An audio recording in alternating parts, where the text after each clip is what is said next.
نحمده ونصلي ونسلم على رسوله الكريم اما بعد فاعوذ باللہ من الشیطان الرجیم بسم اللہ الرحمن الرحیم۔ بر صغیر میں تحریک ختم نبوت۔ متحدہ ہندوستان پر جب انگریز نے اپنے استبدادی پنجے مضبوطی سے گاڑ لیے تو اس نے اپنے اقتدار کو طول دینے کے لیے لڑاؤ اور حکومت کرو کی پالیسی اختیار کی۔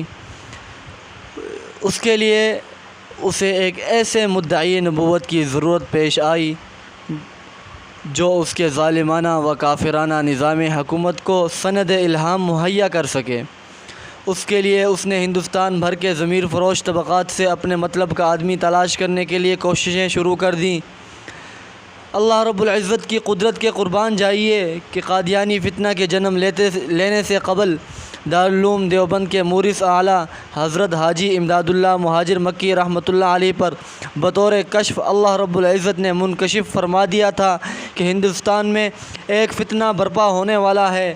چنانچہ مکہ مکرمہ میں ایک دن ان کے ہاں حضرت اقدس مولانا پیر مہر علی شاہ گولڑوی رحمۃ اللہ علیہ تشریف لے گئے تو آپ نے حضرت پیر صاحب رحمۃ اللہ علیہ سے فرمایا، ہندوستان میں عن قریب ایک فتنہ نمودار ہوگا، تم ضرور اپنے وطن میں واپس چلے جاؤ۔ اگر بالفرض تم ہندوستان میں خاموش بھی بیٹھے رہے تو وہ فتنہ ترقی نہ کر سکے گا اور ملک میں سکون ہوگا۔ میرے پیر مہر علی شاہ صاحب رحمۃ اللہ علیہ کے نزدیک حاجی صاحب رحمۃ اللہ علیہ کی فتنہ سے مراد فتنہ قادیانیت تھی۔ گویا کہ مرزا قادیانی کے انکار ختم نبوت سے قبل ہی حق تعالی نے اپنے مقبول بندوں کو اس فتنے کے خلاف کام کرنے کے لیے متوجہ فرما دیا۔ مرزا غلام احمد قادیانی نے انگریز کے منصوبے کے مطابق پہلے مبلغ اسلام، پھر مناظر اسلام، پھر مجدد، مہدی، مسیح مسیح، مسیحی، ذلی اور بروزی نبی، غیر تشریعی نبی اور پھر معاذ اللہ خدا ہونے کے دعوے کیے۔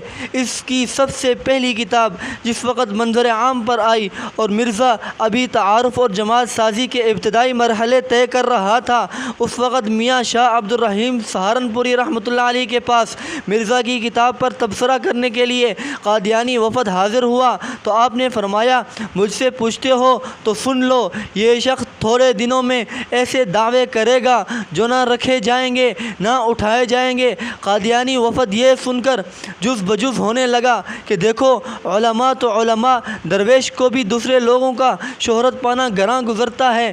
میاں صاحب رحمۃ اللہ علیہ نے فرمایا، مجھ سے پوچھا ہے تو سمجھ میں آیا، بتا دیا، ہم تو اس وقت زندہ نہ ہوں گے، تم آگے دیکھ لینا۔ قادیانیوں کے خلاف پہلا فتویٰ۔ مرزا غلام احمد قادیانی نے اپنے پر پرزے نکالے۔ جماعت سازی کے لیے 1301 ہجری بمطابق 1884 عیسوی میں لدھیانہ آیا تو مولانا محمد لدھیانوی رحمۃ اللہ علیہ، مولانا عبداللہ لدھیانوی رحمۃ اللہ علیہ اور مولانا محمد اسماعیل لدھیانوی رحمۃ اللہ علیہ نے فتویٰ دیا کہ مرزا غلام احمد قادیانی مجدد نہیں بلکہ زندیق اور ملحد ہے۔ یہ مولانا محمد لدھیانوی رحمۃ اللہ علیہ معروف احرار رہنما مولانا حبیب الرحمن لدھیانوی رحمۃ اللہ علیہ کے دادا تھے۔ ان حضرات کا فتویٰ مرزا قادیانی کے کفر کو علم نشرح کرنے کے لیے کھڑے پانی میں پتھر پھینکنے کے مترادف ہوا۔ اس کی لہریں اٹھیں، حالات نے انگڑائی لی، پھر لوگ ملتے گئے اور کارواں بنتا گیا۔ 1890 عیسوی میں مولانا محمد حسین بٹالوی رحمۃ اللہ علیہ نے مرزا قادیانی کے خلاف فتویٰ دیا۔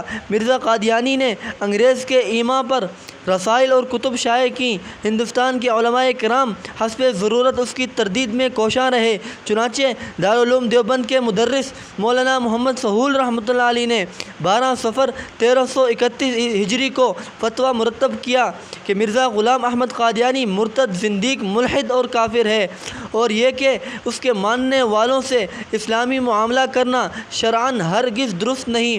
مسلمانوں پر لازم ہے کہ مرزائیوں کو سلام نہ کریں، ان سے رشتہ ناتا نہ کریں، ان کا ذبیحہ نہ کھائیں۔ جس طرح یہود و ہنود نصارہ سے اہل اسلام مذہباً علیحدہ رہتے ہیں، اسی طرح مرزائیوں سے بھی علیحدہ رہیں۔ جس طرح بول و براز، سانپ اور بچھو سے پرہیز کیا جاتا ہے، اس سے زیادہ مرزائیوں سے پرہیز کرنا شرعاً ضروری اور لازم ہے۔ اور مرزائیوں کے پیچھے نماز پڑھنا ایسے ہے جیسے یہود و نصارہ اور ہندو کے پیچھے نماز پڑھنا۔ مرزائی مسلمانوں کی مسجد میں نہیں آ سکتے۔ مرزائیوں کو مسلمانوں کی مساجد میں عبادت کی اجازت دینا ایسے ہے جیسے ہندوؤں کو مسجد میں پوجا پاٹ کی اجازت دینا۔ مرزا غلام احمد قادیانی قادیان یعنی مشرق پنجاب ہندوستان کا رہائشی تھا، اس لیے اس کے پیروکاروں کو قادیانی یا فرقہ غلامیہ بلکہ جماعت شیطانیہ یا ابلیسیہ کہا جائے۔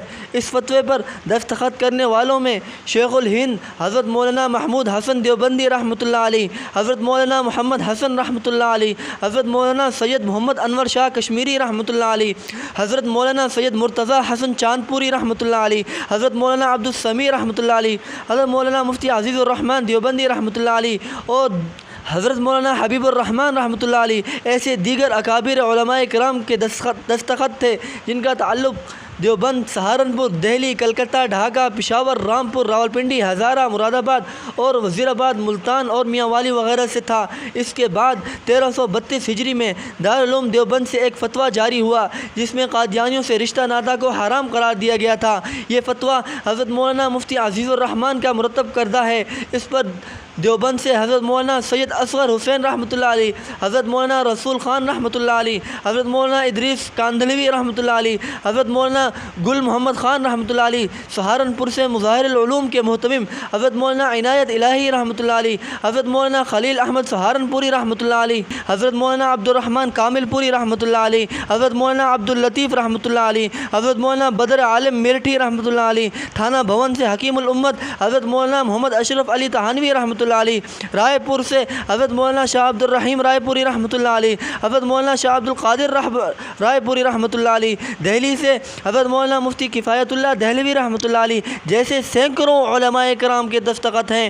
اس فتوے کا نام فتویٰ تکفیر قادیان ہے۔ یہ کتب خانہ اعزازیہ دیوبند سے شائع ہوا اور اب عالمی مجلس تحفظ ختم نبوت نے فتاوی ختم نبوت جلد 2 صفحہ 287 میں شامل اشاعت کر دیا ہے۔ انشاءاللہ اس قسط میں یہیں پر اختتام کرتے ہیں اور اگلی قسط میں انشاءاللہ قادیانیوں کے خلاف جو مقدمات درج کیے گئے اس پر انشاءاللہ بات کریں گے۔ اگر آپ کو ہماری یہ ویڈیو اچھی لگی ہو تو آپ ہمارے چینل کو سبسکرائب کریں اور لائک کریں، شیئر کریں تاکہ فتنہ قادیانیت سے بچا جا سکے۔ وما علینا الا البلاغ۔